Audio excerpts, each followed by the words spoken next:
A robot walks the whole street's dogs now. It waves at the kids on its way past. Your old office is a climbing gym. Your last manager retired at 41 to learn how to paint. Nobody has a job anymore. Not you, not your neighbors, not the guy who used to do your taxes. The machines do all of it now, and they do it better than we ever did. And last night, the guy across the street paid 3 strangers to break in and rob him. He booked it weeks ahead, said it was the most alive he'd felt in years. Everyone called this the finish line. Give it 3 months. The gyms are packed at 11 in the morning on a Tuesday. The parks are full of grown adults on a Wednesday afternoon. Every single person you pass is, technically, free.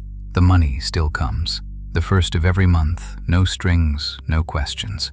The flex isn't money anymore. Everybody has money. The flex is being needed. So people pay actors to call them with fake emergencies in public, just to be seen looking busy. Down the block, a cafe charges $40 for coffee a human makes by hand. Badly. The line's out the door. The robot beside her makes it perfect and free in 4 seconds, and nobody wants it. Made by a human is the only luxury left. There's a service that sends you on a fake work trip, a fake conference, a fake hotel 2 blocks away. Couples who spent 2 years trapped at home together pay good money just to miss each other again. Your doctor can prescribe you problems now. There's a clinic down the road that gives you back deadlines, money worries, a reason to panic. 6-week waiting list. People pay to feel the pressure they spent their whole lives running from. And quietly, in 1,000 homes, people break their own things on purpose, hide their own keys, let the air out of their own tires, just to have one problem in the world that's theirs to solve. Your nephew asks what the chair was for. You tell him people used to sit in one for 40 years. He laughs because he thinks you're joking.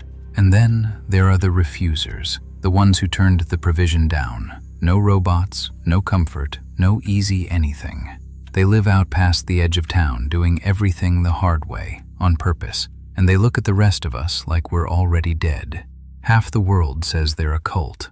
The other half is starting to wonder if they're the only ones still actually alive. And at first, it's everything they promised. You sleep until your body wakes. You eat well. You owe nobody anything. There's just one thing nobody at the parties will say out loud, and it takes you about 3 months to even notice it's missing. You wake up into a day with no edges. Nothing is due. Nothing is waiting. Nothing, anywhere, needs you. You open the fridge for the 3rd time before noon, not because you're hungry, because opening it is something to do. So you try to make yourself useful. You go to volunteer at the food bank. There's a waiting list, 4 months, to give your time away for free. 1,200 people ahead of you, fighting for the privilege of being needed for a morning. That's when it first hits you that something here is very wrong and very quiet. So you go looking for something of your own, something to point all this time at. And there it is, the treadmill you bought with the best intentions, wearing 6 months of laundry like a coat rack. On the console, in your own handwriting, a note from years ago. 2 words, the promise everybody makes and nobody keeps. Behind it, a shoebox, the running shoes you ordered the same week, still in the tissue paper, never once on your feet. You always said you'd get in shape when things slowed down. Well, things have stopped completely. You have nothing but time now. No excuse left in the world. So you put the lid back on, and you walk out, and you tell yourself, tomorrow. You go back to the couch, the one place that never asks anything of you. And the freedom you fought your whole life for starts to feel like a room you can't find the door out of. You check your phone to find out what day it is. Not the time, the day. And it takes you a second to care about the answer. Monday feels like Saturday. Saturday feels like Monday. Without one thing you have to do, the whole week melts into a single, long, soft, shapeless afternoon. You walk to the corner and realize you have no reason to turn left or right. So you go home. You were only ever walking to feel like you were going somewhere. Then Theo shows you the app everybody's secretly using. You pay it, and an AI becomes your boss. It gives you deadlines. It nags you. If you slack off, it fires you. 2.5 million users. Top review, finally feel alive again. You laugh at it, and then, that night, alone, you download it. You don't tell anyone, and for one strange night, it works. A fake deadline, a fake boss, a fake reason to sit up straight. You feel a little spark of the old you flicker back on, until you remember none of it is real. The report goes nowhere. The boss is a script. You're paying $9 a month to be lied to in a way that feels like mattering. You delete the app. The spark goes with it. So you go back to Theo's because Theo has stopped fighting it entirely. His couch reclines, heats, and tilts. A robot refills his drink before he notices it's low. He calls it living. And the worst part is how good it feels. You sink in next to him, and the whole machine of comfort closes over you. An hour goes, then 4. Your phone keeps a gentle little tally. 55% of your waking week spent watching other people's lives happen. It says your mood is trending down. It says it very politely. But here's the thing you start to notice about Theo. Twice a week, early, on a Tuesday or a Thursday, he gets up, puts on real clothes, and leaves. He won't say where. He gets weird if you ask. The most comfortable man alive, setting an alarm to go somewhere in secret. You can't let it go. A few weeks later, there's a gathering down the street. You go because going beats the couch, which is the lowest bar a sentence has ever cleared. A stranger turns to you, warm and easy, and reaches for the oldest question there is. So, what do you do? And you open your mouth, and nothing comes out, because the honest answer is, I watch. I wait. I get topped up on the first of the month. You laugh it off. They laugh too. The question's basically rude now, like asking someone's salary used to be. But it follows you all the way home, because you used to have an answer. It wasn't a great answer, but it was a shape, a thing you were that other people could hold on to. And somewhere in 2 years of perfect days, the shape went soft. When the world stops asking what you do, you find out how much of who you are was hiding inside the answer.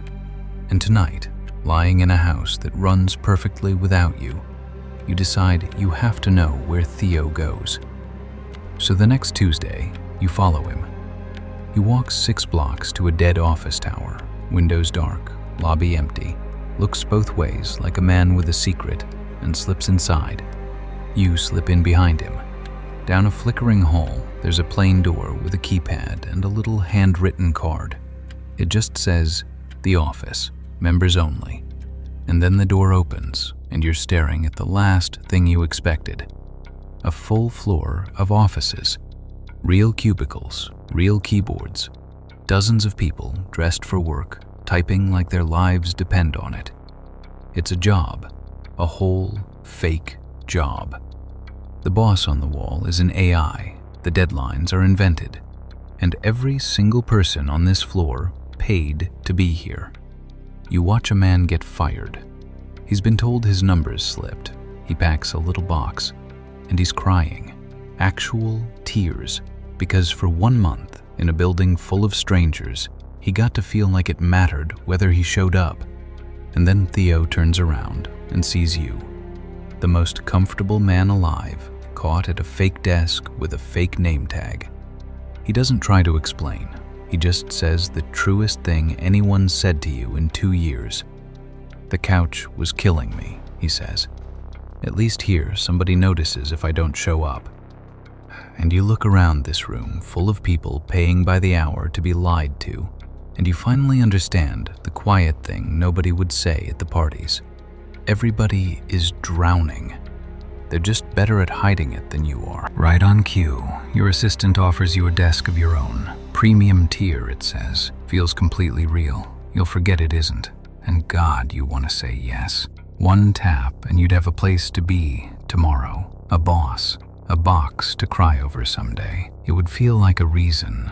It just wouldn't be one. So you put the phone away, because you finally see the one thing the machine can't fake for you, no matter how much you pay it. Something real that actually needs you to show up. Not a script of it, the thing itself. You walk out of the building full of borrowed purpose, and you go home, and you open the door you've been not opening for 2 years, and you do the one thing no machine on earth can do for you. You put the shoes on your own 2 feet. Nobody can run this for you. That's not the catch, that's the whole point. And it is, immediately, a disaster. You make it half a block before your lungs file a formal complaint. You walk the rest, wheezing, hands on your knees by a stranger's hedge.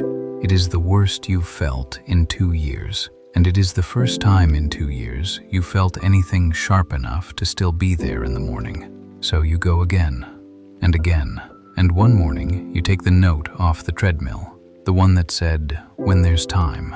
Turns out that was never what you were short on. You had all the time in the world. You were short on a reason. Then a strange thing starts to happen. A neighbor sees you out there every morning. One day he's on his porch in box-fresh sneakers, pretending it's a coincidence. He falls in beside you, terrible, wheezing, exactly like you were. By the next month, there are 4 of you, then 6. A slow, gasping little crowd of people who found out the same thing you did. You're not the fastest, you're just the one who keeps showing up. So they keep showing up too. And there it is, the thing the provision never deposited. The thing you couldn't buy in a building full of fake desks. People are counting on you to be at the corner at 7. It is nothing. It is everything.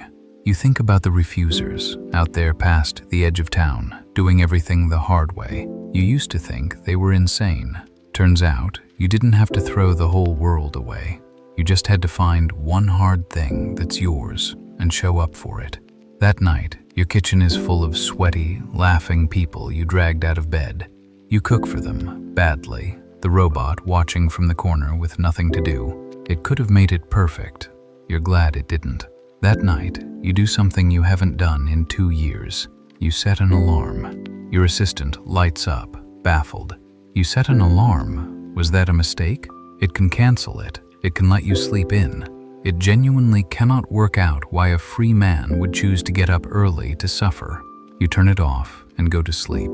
And in the morning, you jog up to the corner, and it isn't 6 people anymore. It's the whole street. Word got out that something real was happening down here. And right at the edge, in brand new shoes, looking like you might throw up, is Theo. No couch, no fake desk, just showing up. And as you all run off, slow, sweaty, going absolutely nowhere, for no reason, on purpose, the delivery robot stops on the sidewalk and just watches, scanning, calculating, trying to work out what job this is. It offers to send a vehicle. Nobody answers. The machines took every job on Earth. They just never figured out the only one that was ever really ours, being the reason somebody else gets out of bed.